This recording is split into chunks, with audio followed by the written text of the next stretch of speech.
And any person who intends to work with me as minister should do same. If he generally addresses these issues of high cost of governance just by his pronouncements and immediate action, I believe that will send the right signal and everybody will line up behind him. I think that's what we expect to see by way of agenda setting. That's what I want him to do. Thank you. Thank you very much. All right, let's get back to Mr. Adebo. Mr. Adebo. Yes. The anti-corruption agenda of the incoming president, and we believe that that is the key to rebuilding this country, and but we have to tackle corruption, head on, particularly public sector corruption.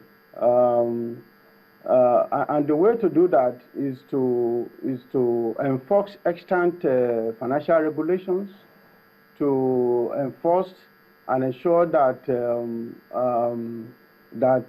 head of government MDAs, comply with extant procurement laws. Because the failure of institutions is not because we don't have regulations and laws. Those things are not working because of the high level of impunity as been remarked by the other panelists in Lagos. So we are also preparing and also gearing up, to ensure that all these rules and regulations are enforced.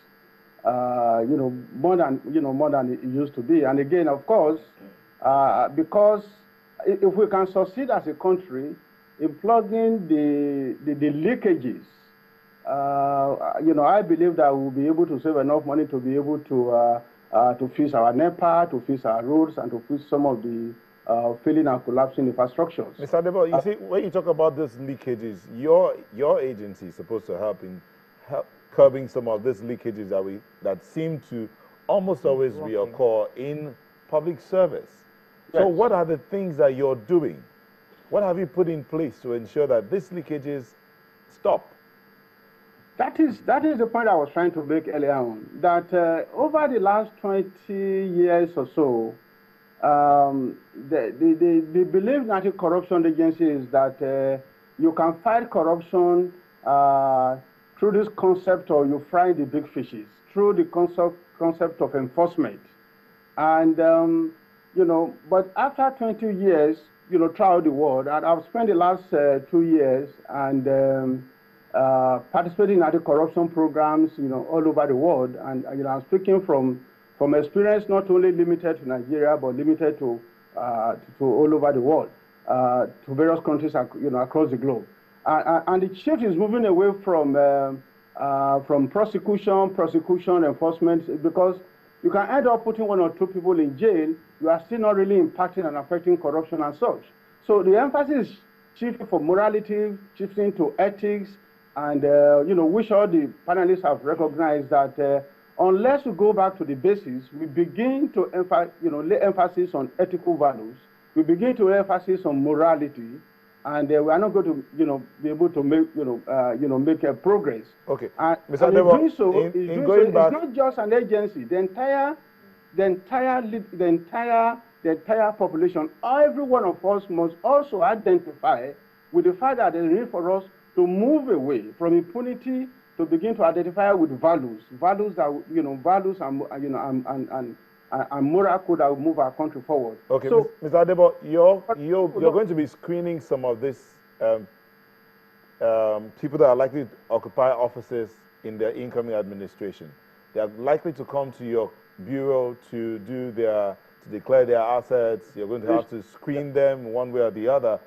What are the things? What are some of the questions you're likely to ask, or what are the things you're going to try to pass on to them so that they come in with a set of ethics or values that would focus on service? That is not the way the process works. The process does not really work the way you have put it. And the law simply says that before you can occupy and hold public office, you must declare your income and assets and liability before the Code of Conduct Bureau. So when you do that, then we have to embark on the process of verify those things you have declared.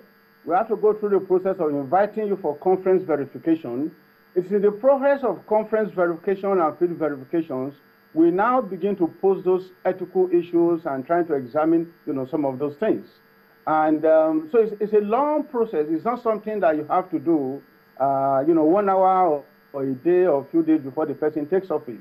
It's not. But what is really important is for Code of Conduct Bureau to be strengthened infrastructurally, as I've said earlier on. If we are properly strengthened and equipped, by government, and then we can deliver the job. We can do the job effectively, to the administration of Nigerians. All right, thank you. Yes. Thank you. We'll come back to you. Let's just get Omobolaji to react to this, because it's like any time you come on, she wants to react. I live in Abuja. I've worked with government. I've worked on the periphery of government for 10 years. I opted to move from the private sector to say, yay, let's build a better Nigeria. So I'm very obsessive about a better Nigeria for today and a fantastic Nigeria for tomorrow. I live by trying to make sure Nigeria is the country we can all be proud of. You asked the question about what will he do, but it shouldn't be about what he does when people get to him. Who is being nominated? What is the character? You see, there's that thing called the credibility. So we need to look at the credibility and the reputation of the people being nominated. I was having a quick chat with Tunji at the back, and I said, I once worked on a development sector project, was trying to put together some Nigerians to work on a panel that would be associated with another international program. Now, all the names before us were extremely technical people. They were the best in the sector. But we now started sifting them by credibility, reputation, because what they were looking for us is to make sure we gave them 9 Nigerians that had good reputations good enough to back the international organization that they will be working with, and therefore the globe on the issues that they were going to work with. I had another call. I was on a conference call about a week ago. We are one of the largest human activists organizations in the world. In fact, it is the largest. We'll say, Bolaji, we've got these names of Nigerians, and we just want to check their credibility. And I laughed and I said, well, I tend to be a bit skeptical, because a lot of people say things, or they appear to want to do things just to elevate their own platform, their visibility, etc. But I can tell you, X, and X have been at it doggedly for the last 20 years or the last 10 years, and they're not looking to attach themselves to this issue because it's the best, it's the trendiest issue, or it's the issue that will give them a good platform to be seen or to be recognized and therefore elevate themselves. George Soros did not work in government. He's an advisor, okay? What's the guy with the funny hair? I kept asking my mom in the car. I can't forget his name. Donald Trump does not become a minister in America. He will work with the government or with a party. My point being, you cannot take moguls, entrepreneurs, people that are doing well in their own businesses and turn them into ministers. I don't think they should even be on the ministerial list. Lord Sugar from the UK, we have our own Lord Sugars here, we have our own Karen Brady's here, we have our own Donald Trumps, etc. They shouldn't be seeking to be Minister of the Federal Republic of Nigeria or Minister of State. They should continue with their businesses and then advise government. Because you see, that's where reputation know why they want to get into government. Well, you see, another thing, when people say I'm too much of an idealist, I do realize that political negotiations will go on in the appointment of ministers, ministers of state, DGs, MDs, even up to the board levels. Can we just take a call from Brown in Warri? We'll come back to you. Hello, Brown. Brown, are you there?